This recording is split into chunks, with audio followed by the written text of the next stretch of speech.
It's got to be real. Be real. Be real. Yes, guys, what's going on? So today we've got former IBF featherweight world champion Bilal Dib, aka Billy Dib. Assalamu alaikum. How you doing, Bilal? You well? Walaikum assalam, brother. I'm doing great. Thank you for calling in. Right, now, firstly, before we get into the interview, Ramazan Mubarak, and congratulations coming off an impressive win against Alberto Garza, I believe it was. You're back to winning ways now, yeah? Yeah, alhamdulillah. Look, I'm just, feeling blessed and thankful to Allah that, I got the opportunity to get back in the winning circle and gain a victory. Now, have you been fasting, Bilal? That's a question I wanted to ask. I have been. Yes, I have been. I didn't fast on the day of the fight. And, I'm not fasting today because we're traveling back home, but I did. So it was actually pretty tough, but, alhamdulillah, I got through it. Good. Now, let's go back a little bit and talk firstly about the nightmare of Evgeny Gradovic.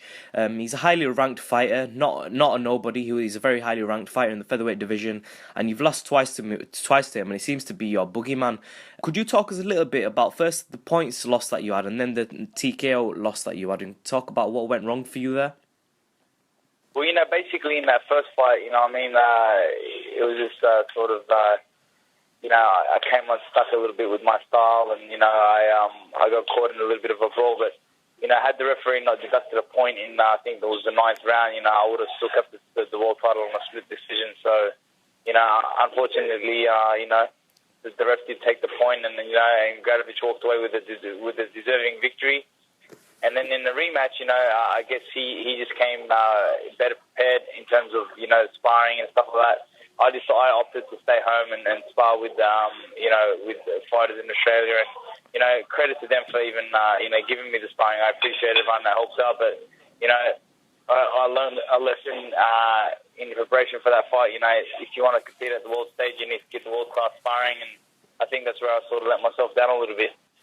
For sure. I mean, it's boxing, it happens. Now, moving on from that, apart from that, you've had an exceptional career. You've had numerous wins, you've had good knockouts, and, you've been doing very, very well apart from that one person.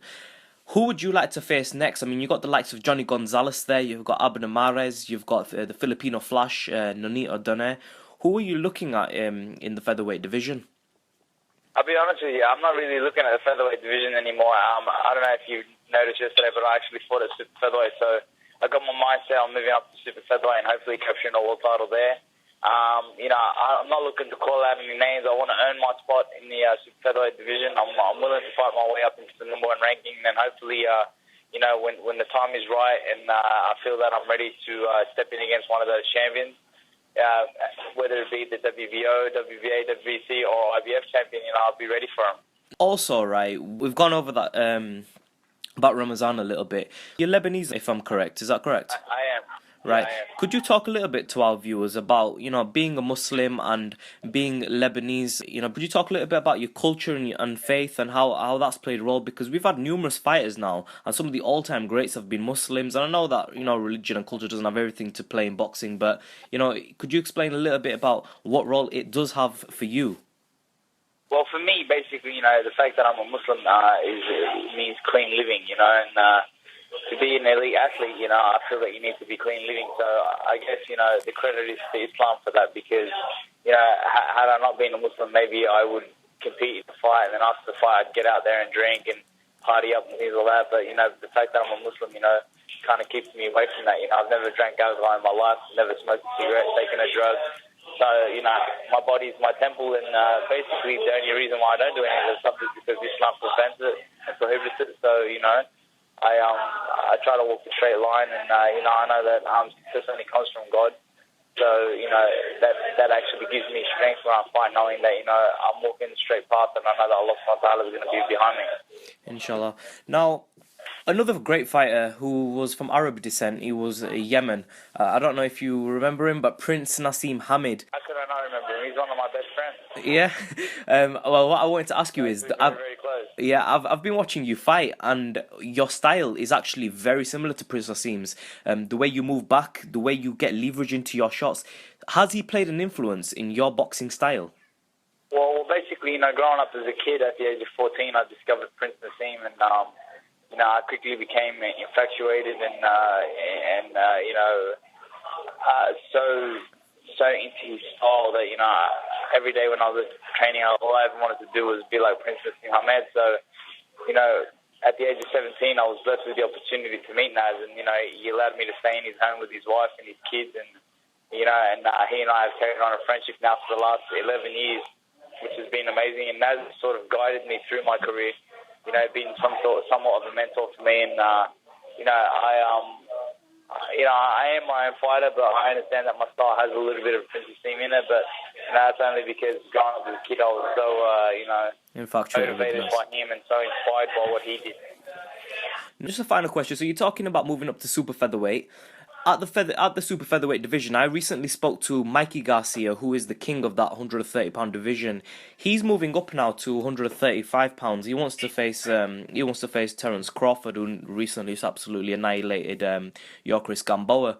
So that leaves the 130-pound division with some good fighters, but a fairly vacant division where you can conquer that division. Who are you looking to fight in that division? I'm just looking to, as I said, put myself in a position. I know that the victory last night was going to secure me a top spot in the WBO, so I think I'm going to be rated as number 3 in the WBO. So, if Mikey decides to leave, that opens up the position for me to possibly fight for a vacant world title. So, I'll be ready and willing when the opportunity comes, and inshallah, everything happens in good time, and whatever Allah's got in for me to happen will happen, and, I know that when the opportunity comes, I'm going to seize the moment again and hopefully go on to become a 3-time world champion. Inshallah. And, you're talking about WBO, you've shot up in the rankings there. If my memory serves me correct, Orlando Salido, he's ranked at number 1 in the WBO at the moment. Is he someone you'd be looking at? Yeah, but he's actually moving up to one. He's fighting for the WBC title in his next fight. So, right. So he's that sort of opens up the featherweight division and the WBO ratings as well, So, yeah, hopefully we'll see you conquering the 130-pound division soon then. Thank you very much. I appreciate that. Right. Billy Dib here. Thank you very much, Billy. Inshallah, Bilal will speak to you very soon, and we wish you nothing but the best on Be Real TV. Thank you very much. I appreciate the support. Thank you to all the listeners for listening, and thanks for all the support.